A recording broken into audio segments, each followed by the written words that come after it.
আসসালামু আলাইকুম ওয়া রাহমাতুল্লাহি ওয়া বারাকাতুহু। আমাদের চ্যানেলের সাথে যারা সম্পৃক্ত আছেন, জেটিস 24 টিভি চ্যানেলের পক্ষ থেকে জানাই সুস্বাগতম ও অভিনন্দন। আমরা নতুন কিছু বিষয় নিয়ে আলোচনার প্রসঙ্গে আলোচনা করব। ভালো মানুষ হওয়া সহজ, ইমানদার হওয়া বড় কঠিন। ভালো মানুষ কারা ও ইমানদার মানুষ কারা? চরিত্রবান মানুষ চরিত্র কোথায় মেলে? আমলে নাকি এলমে, নাকি সুন্দর সুন্নতি পোশাকে? আমরা কোন বিষয়কে ধরব? কিভাবে নির্ণয় করব? নাকি দেখাশোনায় সুন্দর কে? সেই বিষয় নিয়ে আলোচনা করতে দুই ব্যক্তিকে দাঁড় করব। এক নম্বর হযরত বিল্লাল, দুই নম্বর আবু জাহেল। হযরত বিল্লালের ছিল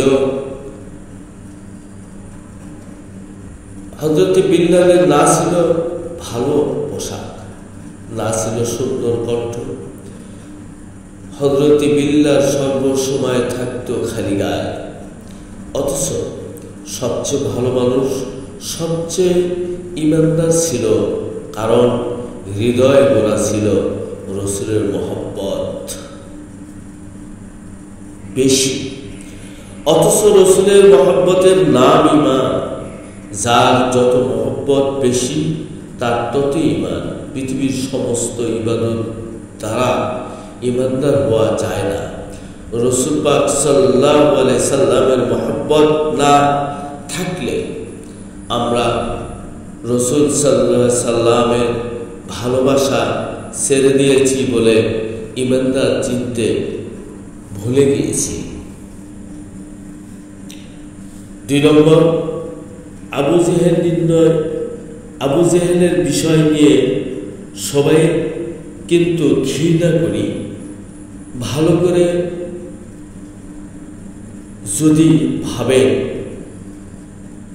বেশিরভাগ মানুষ আবু জেহেল মার্কা মানুষকে ইমানদার মনে করে থাকি। আমরাও যদি বলি, আব্দুল্লাহ বিন উবাইয়া আমলের ধরন যা দেখলে আশ্চর্য হবে, অথচ মুনাফিক, বেঈমান, কপট বিশ্বাসী। কই তার নামাজ, কই তার কোরআন তেলাওয়াত, কোথায় অন্যান্য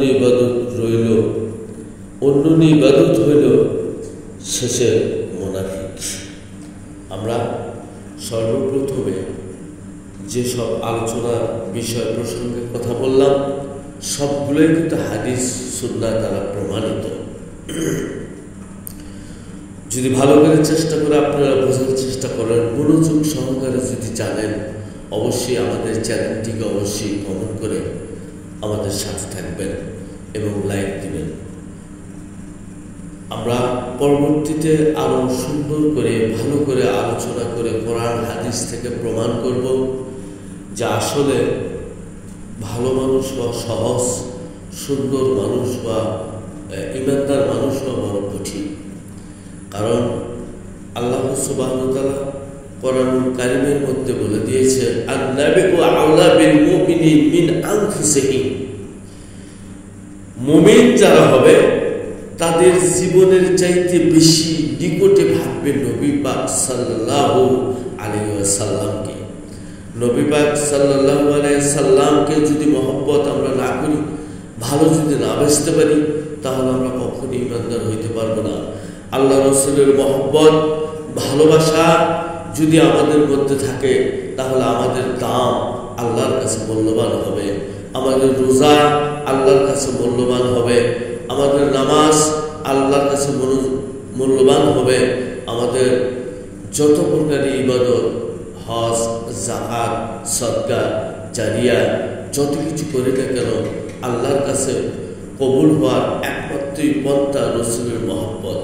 আজকে সবার প্রতি আমার আকুল আবেদন, আপনারা একটু গভীর করে কোরআনের বিষয়গুলো, হাদিসের বিষয়গুলো যদি পরিপূর্ণভাবে বিস্তারিতভাবে জানার চেষ্টা করেন, বোঝার চেষ্টা করেন, কোরআন ও হাদিসই আপনাকে প্রমাণ করে দিবে আল্লাহ রসুলের মহব্বতের নামে হলো ঈমান।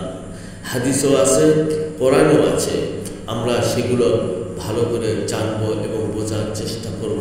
ইনশাআল্লাহ আমরা কালকে কিয়ামতে, হাসরের মাঠে, মরণের কালে, কবরের মধ্যে রসুলের দর্শন, রসুলের সাক্ষাৎ, রসুলের মহব্বত নিয়ে আহলে সুন্নাত ওয়াল জামাতের আকীদার উপরে নিজেকে অটল রেখে যাতে আমরা পরলোক গমন করতে পারি। আজকে বর্তমানে যারা তর্ক বিতর্ক নিয়ে ইউটিউবের মধ্যে সরাসরি করতেছেন, কেন করতেছেন ভাই বুঝি না আমরা, কেন আমরা এগুলো বোঝার চেষ্টা করি না? আমরা ইসলামের মূল ধারা, মূল বিষয়, যে আদর্শিত শিক্ষায় শিক্ষিত শিক্ষা দান করে গিয়েছেন আল্লাহ রসুল, তার আখলাক, তার চরিত্র, তার ব্যবহার, তার সৌন্দর্য আমাদের হৃদয়ের মধ্যে কেন আমরা সেগুলো প্রতিষ্ঠিত করতেছি না? আপনারা যারা নামাজ, আমরা যারা পড়ি, নামাজ যারা আদায় করি, নামাজ যারা কায়েম করি, নামাজকে যদি ভালোভাবে বোঝেন তাহলে অবশ্যই নামাজই আপনাকে ফায়সা মন্দ কাজ থেকে ফারেক করে ইনশাআল্লাহ আল্লাহ সুবহানাহু ওয়া তাআলা রহমত, নিয়ামত, বরকত আমাদের উপরে পতিত হবে ইনশাআল্লাহ। আল্লাহ পাক সুবহানাহু ওয়া তাআলা আমাদেরকে বোঝার মতো, মানার মতো তৌফিক দান করুন। আল্লাহুম্মা আমিন। আসসালামু আলাইকুম ওয়া রাহমাতুল্লাহি